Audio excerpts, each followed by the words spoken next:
El miedo es una emoción que se encuentra no solo en el comportamiento de los seres humanos, sino también en la naturaleza como tal.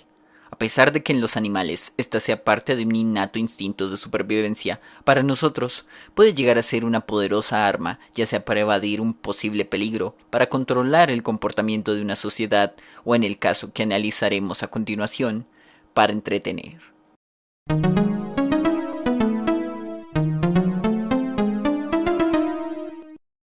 Desde el principio de la civilización humana, esta emoción ha sido parte importante de la ficción. A pesar de no haber sido usada como medio de entretenimiento, era parte importante de los relatos de cada cultura, los cuales narraban historias bastante crueles o impactantes con el hecho de transmitir un mensaje, ya sea religioso o moral, en sus comunidades. Desde bebés dorados demoníacos que atormentan a la gente codiciosa, hasta mujeres fantasma lloronas que secuestran a cualquier niño que vean vagabundeando en las noches. Es importante saber que si bien eran historias falsas, eran creadas con el propósito de educar o adoctrinar a sus semejantes para que estos evitaran un comportamiento inmoral, desde una venganza divina a todo aquel que no respete la voluntad de un panteón griego, hasta un castigo infinito en un oscuro lago infernal a todo aquel que cometa inmoralidades, donde no puedes gritar y nadie te puede escuchar. Claro que esto no evitaba que estas mismas aterradoras historias no provocaran que a partir de ese mismo miedo, varias culturas cometieran actos verdaderamente viles para estas épocas, con la intención de evitar una catástrofe mayor. No por nada, los antiguos aztecas sacrificaban a gente en masa por la paranoia de que un día la serpiente emplumada Quetzalcóatl no viniera a traer el fin de los tiempos. Aunque al final sería otra clase de entidad la que acabaría con su civilización. Varias de estas culturas, al no poder escribir con textos dichos relatos o emociones, decidían por crear monumentos o pinturas que expresaran dichas historias o emociones. Se decía que en el medioevo, la Iglesia Católica les pedía a pintores independientes, escultores, sacerdotes y frailes en las instituciones más alejadas de la civilización, que no solamente escribieran y copiaran la Biblia al 100%, sino que también intentaran plasmarla en dibujos, ilustraciones, esculturas y pinturas. Era de fascinación para muchos de estos el describir cosas como el libro de las revelaciones, o también llamado Apocalipsis, envuelto en un imaginario lleno de abominables entidades demoníacas, eventos sobrenaturales que traerían la destrucción de la humanidad y la misma presencia del creador del universo, el cual es descrito como un ser tan aterrador para el ojo humano que causaría la muerte. Como dato curioso, ¿ustedes creen que los ángeles son hermosos seres andróginos con cabellos rubios y hermosas alas blancas? Bueno, un ángel es más parecido a estas entidades. Seres con cabezas de varios seres vivos, alas cubiertas en infernales llamas y llenos de ojos que miran con intensidad a todo aquel que éste observe. Poco a poco, estas historias se convertirían en mitos y leyendas, ya sean recordadas como parte cultural de antiguas civilizaciones y de sus visiones personales del mundo, hasta creencias espirituales que aún se mantienen con mucha fuerza debido al valor moral y histórico que éstas llevan consigo. Irónicamente, otras se convertirían en lo que hoy llamamos fábulas o cuentos de hadas. Por ejemplo, Caperucita Roja, el famoso cuento de una niña que al desobedecer a su madre es manipulada por un lobo hasta comérsela y escapar con vida al final de la historia. No era más que un eufemismo hacia un relato mucho más perturbador, donde un adolescente rebelde, al desobedecer a su ya mencionada madre, se deja convencer de un misterioso extraño y al final es violada y asesinada por este degenerado en los bosques.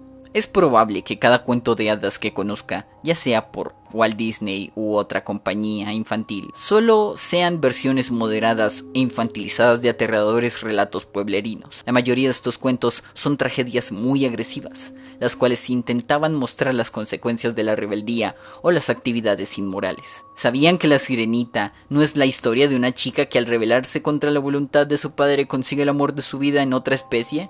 Sino que realmente era la historia de una tonta sirena que al intentar luchar contra la corriente es probable que muera trágicamente y jamás llegue a obtener lo que tanto deseaba. No todo puede alcanzarse en la vida, ¿verdad?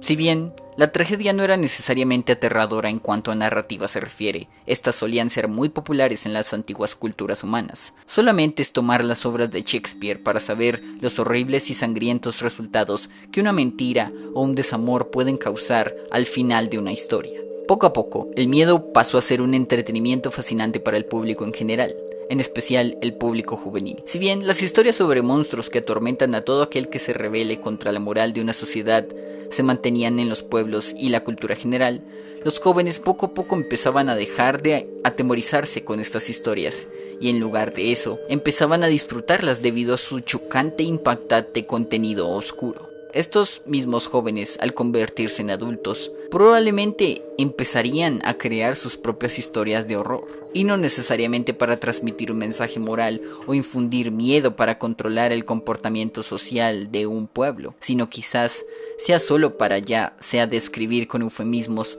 la situación política y social de aquella época, o simplemente para mostrar lo frágil y efímera que es la existencia humana.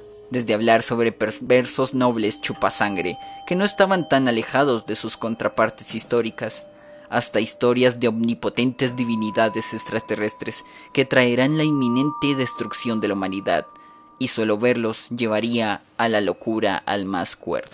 Estas son basadas en eventos reales o circunstancias personales que vivían sus respectivos autores. Por ejemplo, H.P. Lovecraft era infame debido a su racismo y a su antisemitismo, y este odio hacia las culturas ajenas a la suya lo llevaban a crear historias sobre extrañas culturas de aterradores y violentos humanoides. Pero a veces, estas historias de miedo solían llevar a la gente a los extremos. En la época de los 30 se hizo una transmisión por la radio de la novela La Guerra de los Mundos, la cual causó conmoción en la sociedad estadounidense de la época, haciendo creer a esta que aquellas narraciones dramáticas sobre malvados extraterrestres eran eventos reales. Podrán pasar los años, pero el miedo humano por aquello que no puede comprender seguirá siendo el mismo. Aunque esto no evitó que las historias de miedo siguieran siendo escritas y transmitidas a la gente en todo el mundo. Claro que ahora la mayoría de estas se enfocan más hacia el entretenimiento ficticio. Si bien el lenguaje oral pasó a la literatura, que luego pasó al arte y esta a la radio, sería el salto de estas al cine y por consiguiente a la historieta, las que dominarían el mercado de este entretenimiento particular. Poco a poco, historias sobre vampiros, muertos vivientes, hombres lobo y demás comenzarían con el terror clásico en las salas de cine. Estas evolucionarían a cintas de extraterrestres y seres mutantes, para luego pasar a la magia negra, la mitología cristiana y los zombies, y terminar con asesinos seriales que son más cercanos a lo humano que lo antes ya mencionado.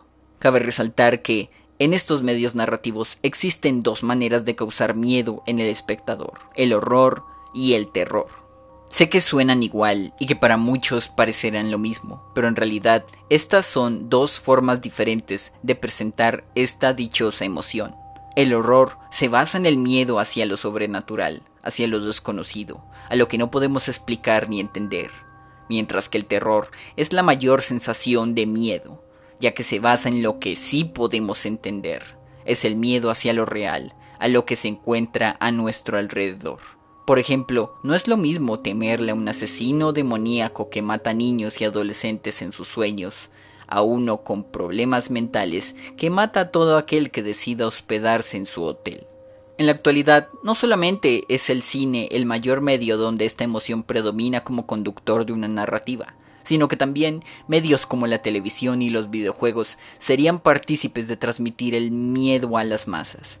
Quizá la televisión sea una versión pequeña del cine, trayendo historias sobrenaturales llenas de escenas impactantes y perturbadoras, pero estas, si bien limitadas por la censura y políticas gubernamentales, más adelante intentarían atemorizar con historias donde lo real y lo racional incomodarían y perturbarían al espectador con las cosas más sencillas. Es decir, no hay nada más aterrador que las noticias, ¿verdad? Y los videojuegos, que comenzaron primero con la intención de divertir al público con adictivos juegos de actividades simples, pronto, al mejorar las mecánicas de juego y al ser acompañados por historias más complejas, emociones como el miedo serían muy bien recibidas por los jugadores. Juegos donde un enemigo determinado te persigue con intensidad hasta querer tu destrucción. Otros donde es el arte el cual te impacta con imágenes que no puedes entender. Hasta juegos donde las mecánicas de estos simplemente quieren jugar con tu mente y llenarla de pura paranoia. El miedo en general sigue siendo una de las emociones más explotadas por los medios para entretener al público, y aún más cuando este último es el que busca ser atemorizado. Pero dejando a un lado la historia de esta emoción en la ficción, ¿qué hay de las varias formas en las que ésta puede ser transmitida? Bueno, como lo explicaba con anterioridad, el miedo se basa en el terror y el horror. Al principio, para introducirte en una de estas historias, necesitas 3 cosas: una trama, personajes y una temática. Lo más importante en estas 3 es obviamente la historia. Si la historia no funciona, lo demás tampoco lo hará. Se necesita que ésta no sea predecible. Entre más misteriosa sea para el espectador, el impacto de la misma será mucho mayor cuando el miedo entre en escena. Obviamente dentro de la historia se encuentra el cómo estará ejecutada, es decir, el cómo será contada y bajo qué circunstancias. Si es posible, es importante fortalecer la ejecución para que, por si acaso, la historia fuese a ser contada de principio a fin por otros medios, sea el viaje a través de la misma la que la haga interesante de volverse a ver una y otra vez, a pesar de que ya se sepa lo que va a ocurrir. Los personajes, si bien pueden no ser tan especiales en esta clase de historias, entre más simplones y poco interesantes sean, menos importancia el espectador les dará a estos. Tienen que ser preferiblemente agradables para el ya mencionado espectador, para que la sensación de peligro en estos sea efectiva. Y por último, la temática. Cambia por completo el giro de todo lo que pasa en la historia, y es probable que debido a esta pueda, si bien hacerse predecible debido a los estereotipos de la misma, o con creatividad se convierta en una experiencia completamente creativa y única. Hay que tener en cuenta que, a partir de cierta época, la comedia empezó a mezclarse junto con el miedo, generando una mezcla nunca antes vista, donde a pesar de no generar miedo en el espectador, este podrá entretenerse con el humor negro de la misma. Como dato para las historias de horror, si estas quieren generar algún monstruo que, valga la redundancia, genere miedo en el espectador, estas pueden recurrir al famoso Uncanny Valley, o también llamado como el Valle Inquietante, el cual se trata de imágenes que intentan asemejar el concepto anatómico de lo que es ser un ser humano. Pero al mismo tiempo, estos no son seres humanos para nada. Por ejemplo, un maniquí, una muñeca o un androide. Por motivos psicológicos, el ser humano siempre intenta humanizar todo lo que le rodea. Y al ver una de estas imágenes, el miedo de no poder comprender dicha estructura anatómica automáticamente repelería a cualquier espectador. Personalmente hablando, cualquier cosa podría causar miedo con una buena ejecución.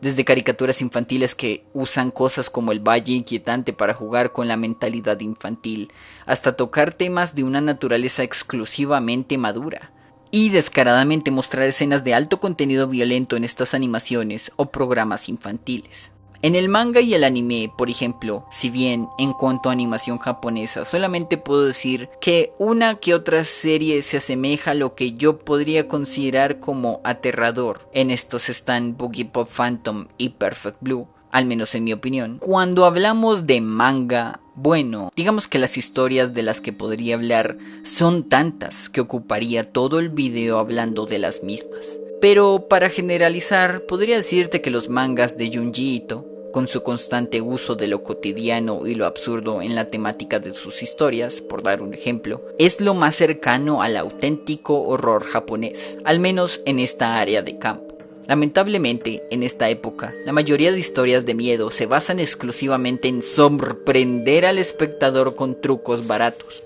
Recuerden, dije sorprender, no asustar.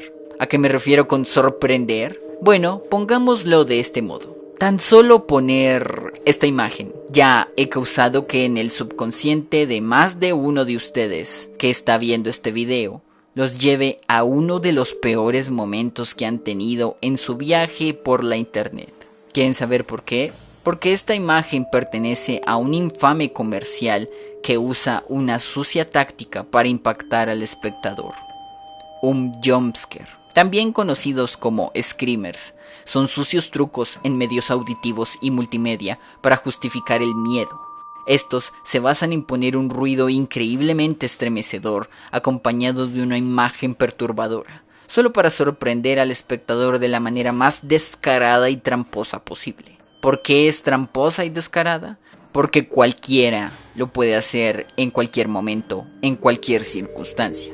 Solamente tienes que gritar o colocar un sonido estruendoso aleatoriamente en el oído de alguien, y por biología e instinto natural, el organismo inmediatamente reaccionará de manera impulsiva al sentirse atacado o en riesgo, no porque la persona esté asustada de verdad. Este es el recurso que usan todos aquellos que no pueden causar miedo en el espectador por medio de una historia, personajes o una temática. Y ahora me dirán que este recurso es usado por varios de los más famosos cineastas en el pasado. Y sí, les diré que estos no gritaban fuertemente en el oído con imágenes aterradoras. Simplemente usaban el suspenso para acompañarlo con un sonido cotidiano que no tiene nada que ver en el contexto de la historia. Una buena clase de jumpscares, entre comillas, es aquel que no necesita audio para asustar. Solo necesita presentar el peligro sin aviso alguno. Incluso presentarlo escondido entre las imágenes. Alguno de ustedes pensará que estos se usan para crear paranoia en el espectador, para que estos se encuentren incómodos y perturbados a lo largo de la historia con la idea de que en cualquier momento algo les gritará en la cara. Pero para mí eso no es aterrador, es irritante. Es como si pusieras imágenes resplandecientes a una gran velocidad. El constante uso de estas puede arriesgar la salud del espectador. Uno de los casos más infames de estos jumpscares, como para poner un ejemplo, fue en el espacio adulto de Cartoon Network, Adult Swim, donde justo a la mitad de la noche y sin avisar, imagina que ves esto, junto con un grito aterrador, solo para promocionar una serie live action del mismo segmento. Fue tanto el repudio por estos comerciales que la audiencia protestó fuertemente contra la cadena, además de rehusarse a volver a ver el espacio con tal de que dichos jumpscares dejaran de aparecer. Si bien el siguiente caso iría más que todo para las películas en live action, el uso de animación en CG contrasta tanto con la imagen real que el horror que se supone deberían manifestar simplemente no causa más que el espectador nota que no hubo ningún esfuerzo a la hora de pensar en una criatura o personaje aterrador. Seguiré insistiendo que cualquier animatrónico es más aterrador que tu típico monstruo en 3D. Como ya lo mencioné antes, crear personajes desagradables, en especial tus típicos adolescentes sin cerebro o moralidad, no hará más que ver a tu historia como tu estereotipada narración barata comparada a novelas ligeras japonesas solo para poder producirlas rápidamente y en masa. A estas alturas es obvio notar que entre más popular sea una historia de miedo, esta se querrá sobreexplotar constantemente para sacar dinero a costa de ello. Y entre más historias de horror se hagan de una misma franquicia, más estereotipada y flanderizada se hará la misma con cada secuela. Hay que aprender a saber ponerles fin a las historias. Con esto no quiero decir de que sepa a la perfección que siguiendo lo que acabo de mencionar, las historias de miedo serán increíblemente efectivas. No, lo que intento describir es que lo más probable es que funcionen mejor, ya que tienen un contexto en la intención de querer asustar al espectador con más eficacia, aunque de cualquier modo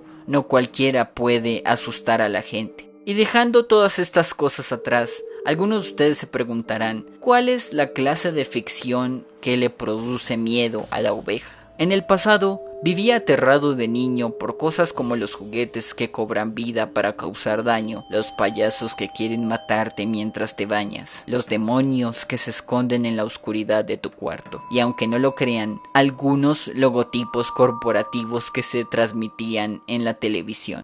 Y se estarán preguntando así de ¿logos? Digamos que tiene mucho que ver con la manera en que aparecían en la circunstancia en la que se veían. En primer lugar, solía ser un chico que miraba constantemente la televisión. Y al caer la noche, varios programas de este medio de comunicación solían tener ciertos logotipos al final de esto. Como por ejemplo